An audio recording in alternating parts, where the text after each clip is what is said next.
right, hello everyone.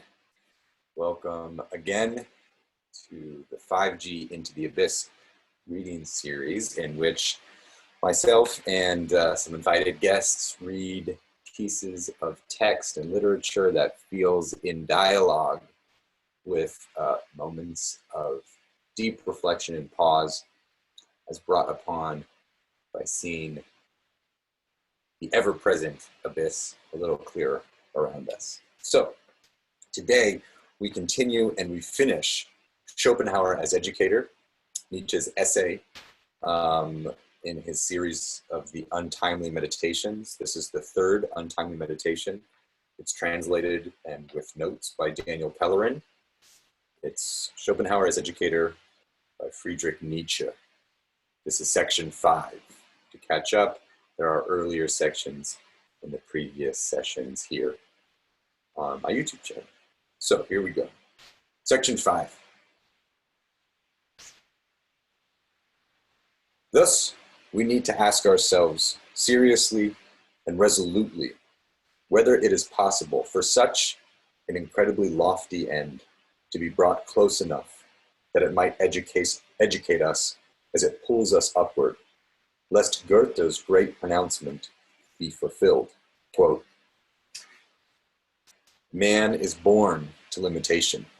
He can understand simple, immediate, definite ends, and he is accustomed to using those means that are close at hand, but only place things at a distance, and he no longer knows either what he wants or what he ought to do. Nor does it matter whether it is the wealth of options distracting him, or whether the loftiness and dignity of certain ends is putting him out of sorts.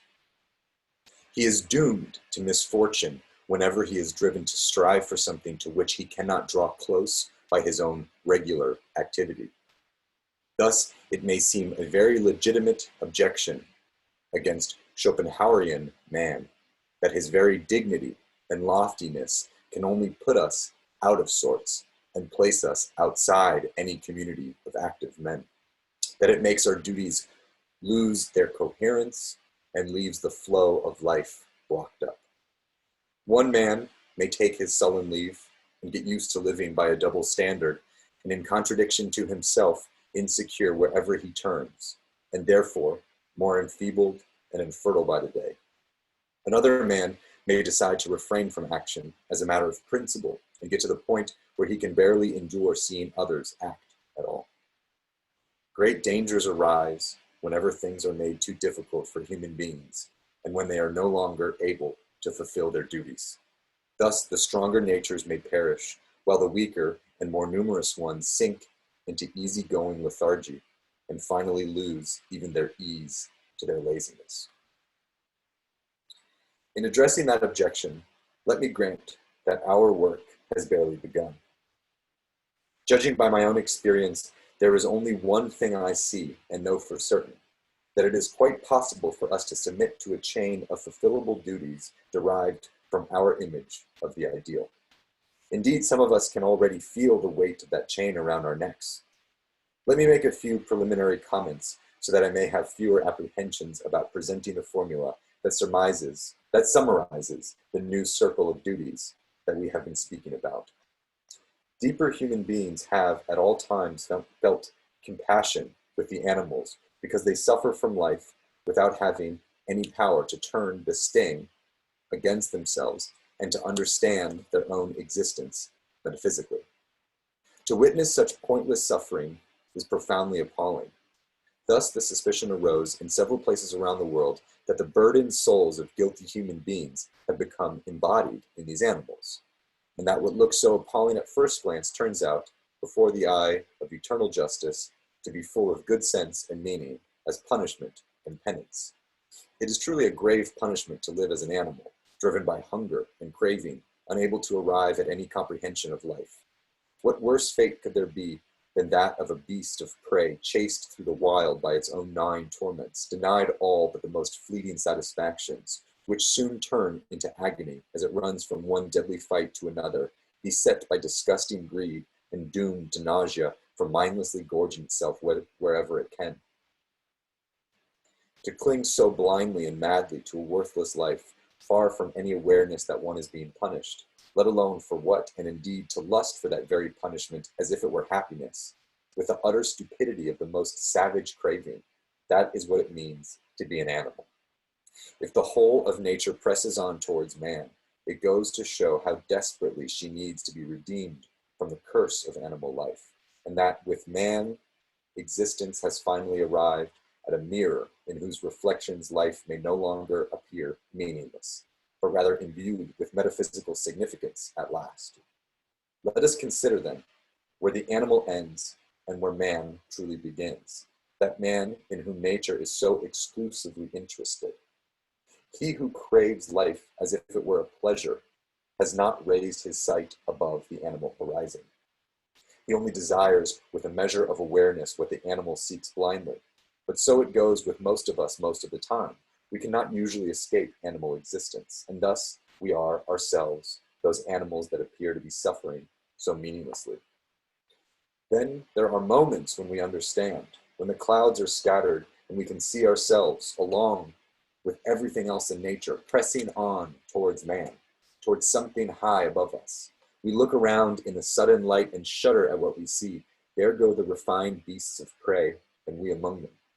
The immense mobility of human beings in their vast worldly wilderness, their countless cities and states, their perennial warfare, their ceaseless gathering and scattering, their hustling and bustling, their mutual imitation, their tripping one another up and trampling one another down, their wailing in distress and their howling in triumph. All of it is just a continuation of animal life, as if man were to be deliberately reduced again and cheated out of his metaphysical endowments, as if nature, after yearning for and working towards man for so long, were now shrinking from him and wished to return to the unconscious life of instinct.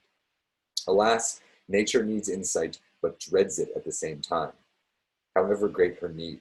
And so the flame flickers to and fro, restless and almost afraid of itself, touching on 1,000 things before finally settling on that which needed illumination in the first place.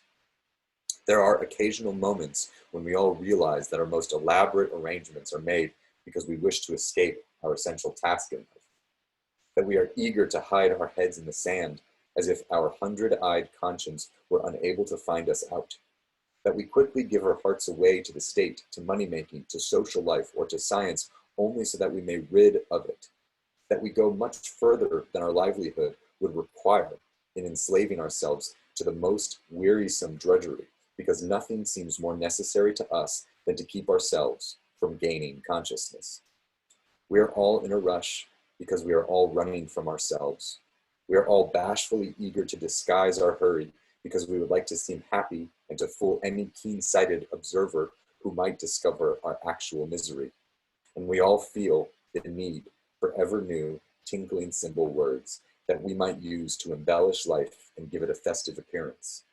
We all know how peculiar a state it puts us in, when unwelcome memories suddenly force themselves upon us, and how we do everything we can to chase them from our minds with a flurry of activity and as much clatter as possible.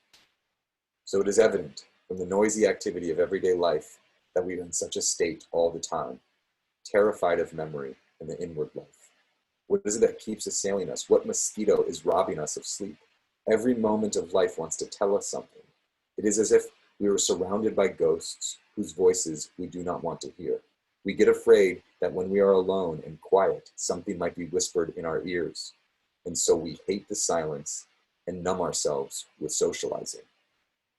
Now and then, we do understand and get puzzled by our own vertiginous fear and hate.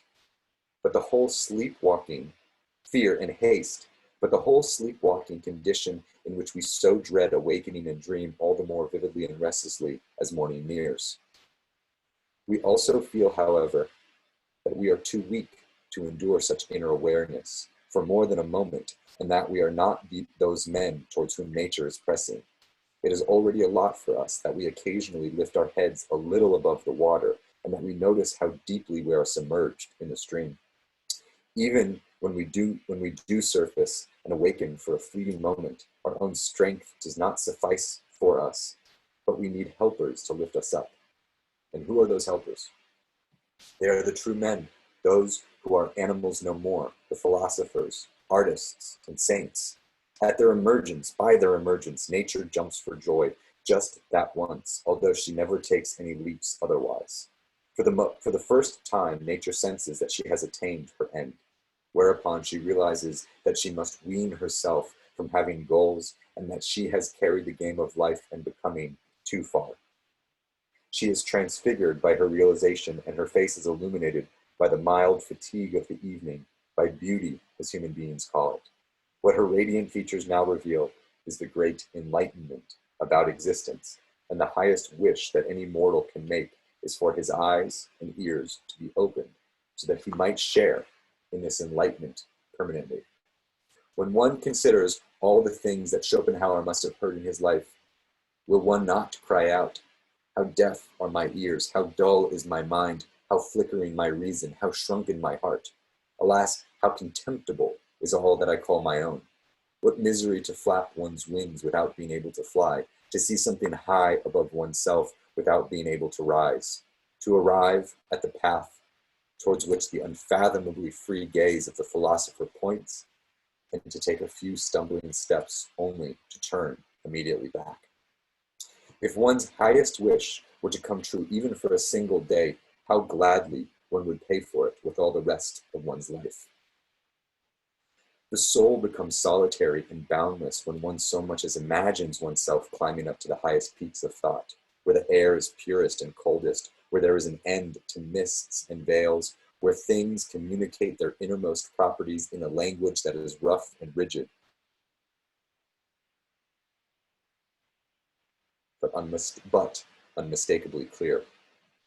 Let the soul's wish come true.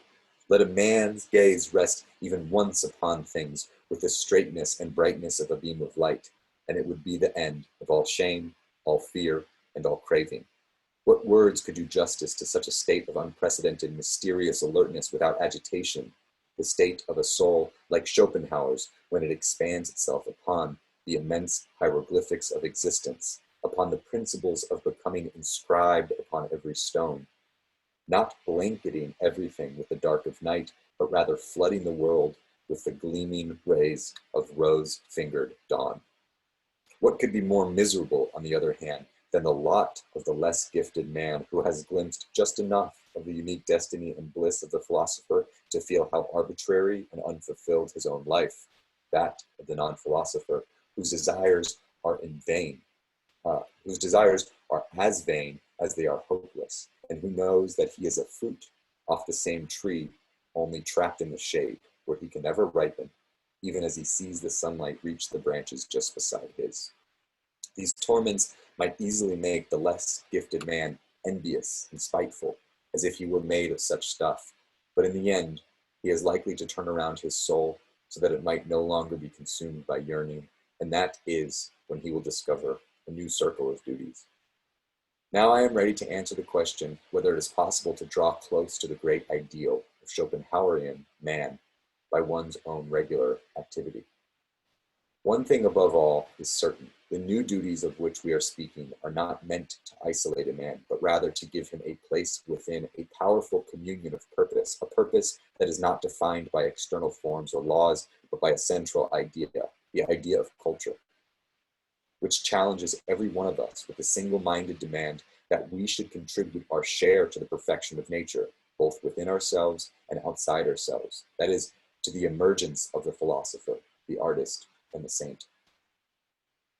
For just as nature needs the philosopher, so she needs the artist for a metaphysical end, so that she might become enlightened about herself, so that she might finally see in pure and perfected form what she never gets to see owing to the restlessness of her own becoming. In other words, that she might become self-aware. It was Goethe who expressed in exuberant and profound words how all nature's efforts are directed towards the artist, who can guess what she means by her mumbling, who can meet her halfway, and can express her real intentions. Quote, "I have said it many times before," Goethe explains, "and I will keep repeating it. The final end of all the world's business, and of man within it, is dramatic poetry. The stuff of life is good for nothing else." End quote. Finally, nature needs the saint whose ego has melted away entirely and whose passions and sufferings in life are no longer felt in separation from other beings, but rather give rise to the most profound sense of communion, compassion, and oneness with all living things. In the saint, we see the miracle of transformation that is so exceptional in the game of becoming, that final and ultimate attainment of manhood, toward which nature presses and pushes as toward her own redemption.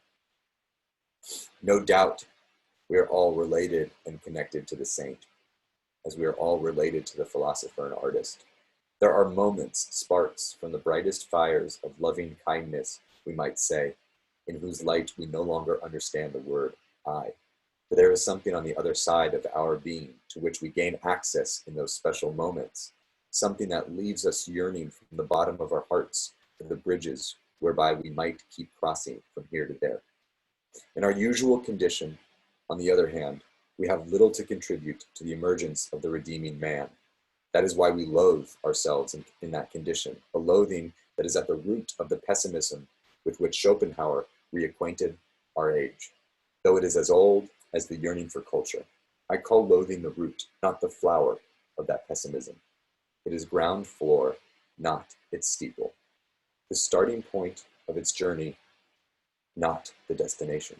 For there will come a time when we will need to learn a different kind of hatred, aimed at a much more general object than our individuality and its wretched limitations, its transience and restlessness. A time when we will attain a higher condition that will also teach us to love something other than what we are able to love now. Once we have ourselves been admitted, in this life or another, to the holy orders of the philosopher, the artist, and the saint, a new direction will be given to our love and our hatred. In the meantime, we have been given our task and our circle of duties, our hatred and our love, as we can know them now. We understand what culture requires. She demands that we apply the ideal of Schopenhauerian man practically by preparing and promoting his emergence in ever novel ways, by getting to know what stands in the way and removing it. In short, she wants us to fight relentlessly against anything that might deprive us of the highest fulfillment of our existence by preventing us from becoming Schopenhauerian men ourselves. And there you have it. That is the end of Nietzsche's Schopenhauer as Educator, minus about 20 pages of notes that come within the text, but I decided to skip those notes for the ease of reading and the fluidity of what Nietzsche wrote. So it's important that you take time with so many of these sentences and maybe pick up the book yourself, but it's a really beautiful reflection on why we can't settle to just fit in and make things easy, but to have the ability to risk and stand up for what we think we are. Thanks for listening to Nietzsche. And tomorrow we have a special guest, tomorrow at 4 o'clock. He'll be reading, and then I'll be picking up with some new material. All right, thanks everyone. Have a good one.